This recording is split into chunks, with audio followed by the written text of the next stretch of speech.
Gratifying than seeing that, really. I agree 100% with you. And I think that was part of the motive of Mentor Coffee, just to lay out a platform for people to excel. Now, fast forward to now.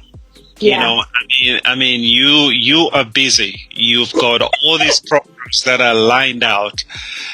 Some of them have sort of shifted your calendar a little because of COVID.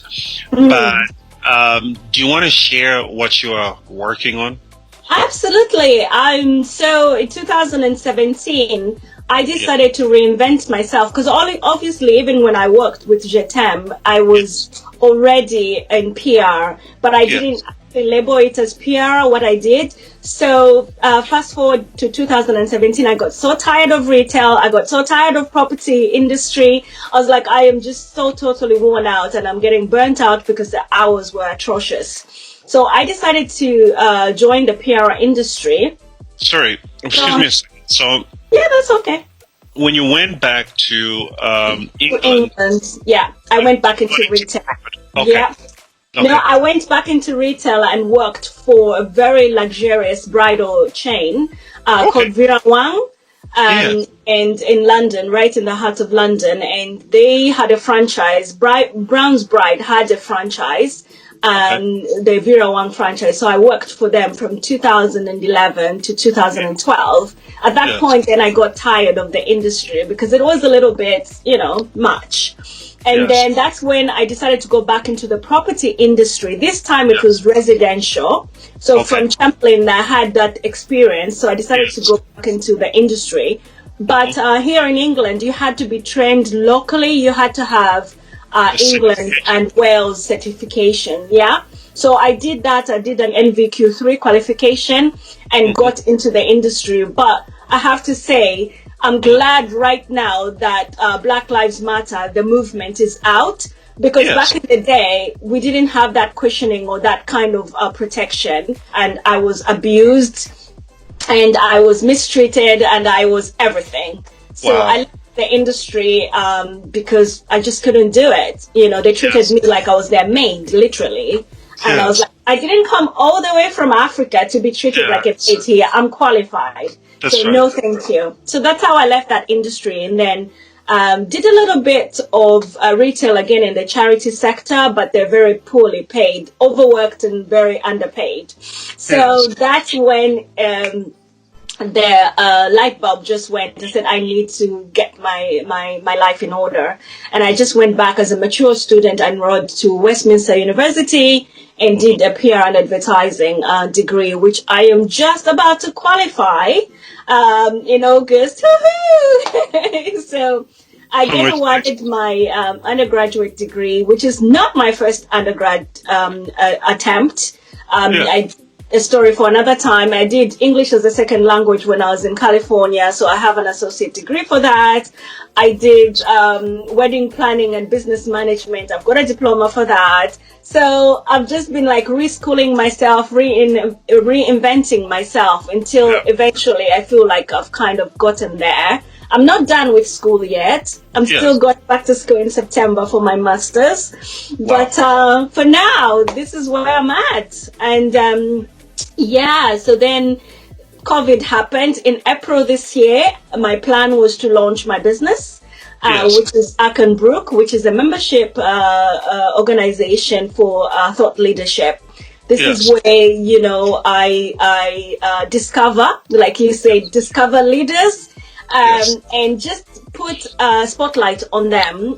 That's why we call the magazine Spotlight Magazine, and my show is called Spotlight for Wired Women specifically. So I noticed that there were a lot of disparities, gender disparities between women and men. So mostly thought leaders are people that go into Forbes magazine and New York Times and stuff like that, but usually men. So I kind of felt like the industry was top heavy with men, as with any industry. Still is. Yeah, still is. You know, the C-suite, but also the other disparity was that it was mostly people from the corporate world that were being called upon by main media and tier one media to give opinions on things. You never come across a small business owner being called to make a comment on BBC. You know, I was like, this is not fair. Being passionate about social justice and being what I call a philanthropreneur, I just say this is enough. Who's going to give a voice to the voiceless? Who's going to give visibility to people that are not visible? They're almost like invisible because they're in small businesses. And that's how I created Brook and Spotlight magazine, which specifically just means to put a spotlight on people that are doing good stuff in the local communities to increase their global connection and visibility pretty much. And that's what I'm doing right now. Tell me something about Wired Women. Okay, so Wired Women is a not a breakaway. So Wired Women is a continuation of Spotlight. So I felt like Spotlight, the Thought Leadership Club, is non-gendered. Anyone can be in that club from corporate or small businesses. But I wanted something that was niche, that was specific for women. That specifically addresses that specifically tells women's stories, trailblazing women that have challenged the status quo, women that have done extraordinary things to get to where they are, women that normally would not be heard or seen.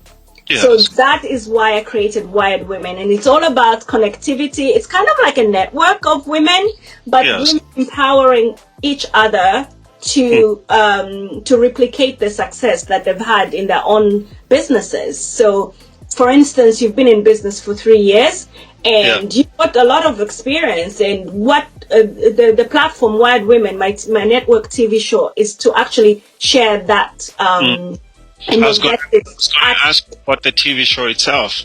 So Wired Women will actually have a TV show.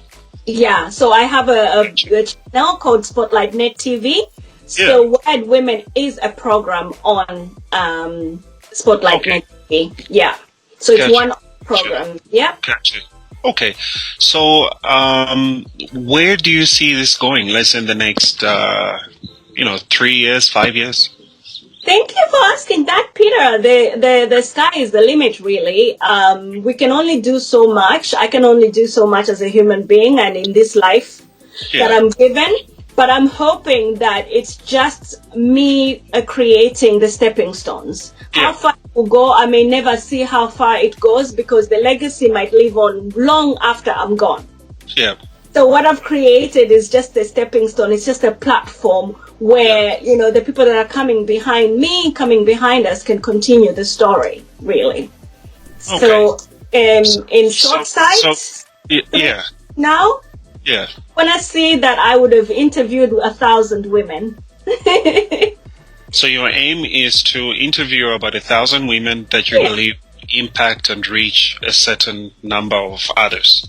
Yes, exactly. Because my belief is that I use Spotlight as, text, the way you can use text you write. For me, Spotlight NetTv, it's verbal text, which a drop of ink can make a million think. That's what I believe in. Did you come up with that line? I think I saw it somewhere in London. Oh, you saw it somewhere. Oh, okay. I don't think I'm the originator, but I think I've definitely made it more popular because I use it all the time.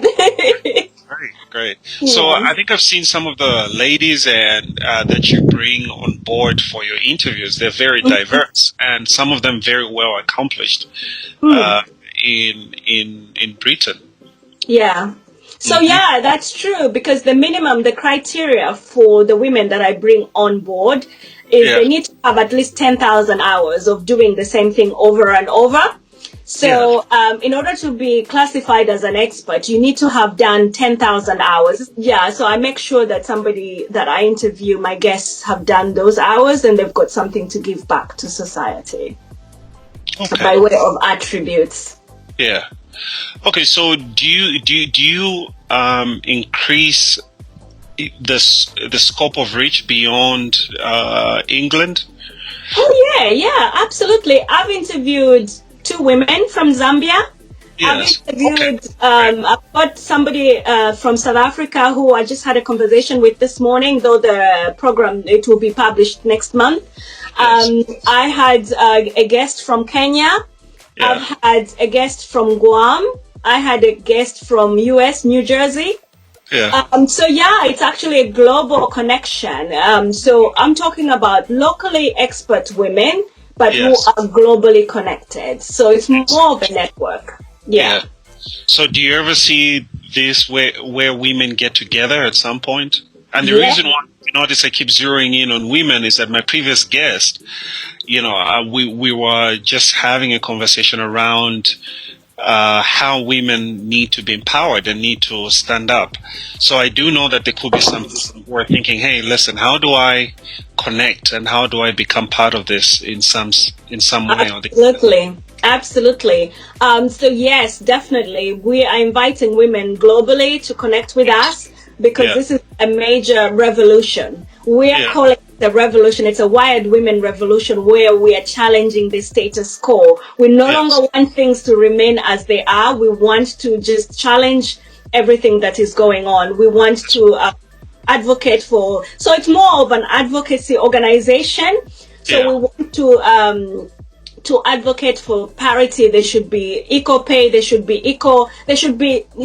be just a hashtag on social media. We're talking about diversity and inclusivity and all sorts of things that we want to fight for. So we have a Wired Women gathering at the end of the year, the 25th of November. It's a Thanksgiving gathering where all the women that I would have interviewed this year come together and just have that conversation going amongst themselves. So anyone can join and all the women can come and join.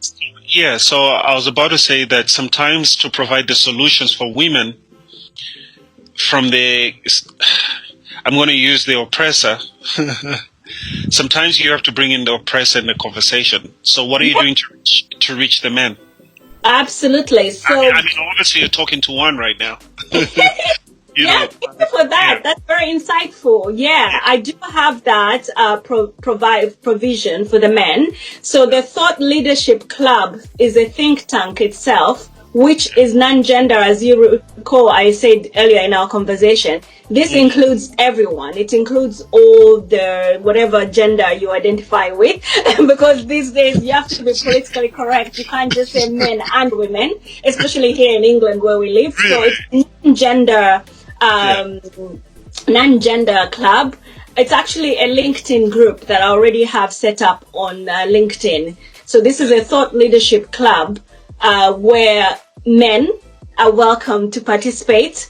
And as time goes by, the Spotlight NetTv is going to have a specific channel, a specific program that includes men as well. So yes, they're absolutely welcome to join the conversation. Great. We Mentored Coffee is gaining in its traction, and please keep us updated, and we'll extend this to the Mentored Coffee men as well. Yeah, absolutely. That sounds fabulous. The Mentored Coffee ladies, I know they will get your details. I'll drop your details too, so that they can get in touch with you. Amazing. Jennifer, thank you. This has been really, really, really great. I've enjoyed this conversation, not just because we're both from the same country, but we actually come from the same region, Kumawa. Yeah, Eastern Power. Eastern Power.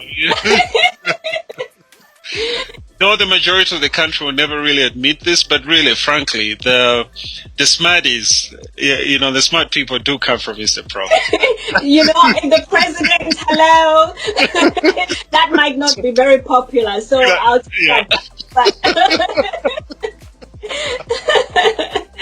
Yeah, absolutely. Yeah, thank you. It's been such a privilege and a pleasure talking to you as well, Peter. It's been a while. It's been a minute, but yes, I'm glad we hooked up again on LinkedIn. Yes, certainly.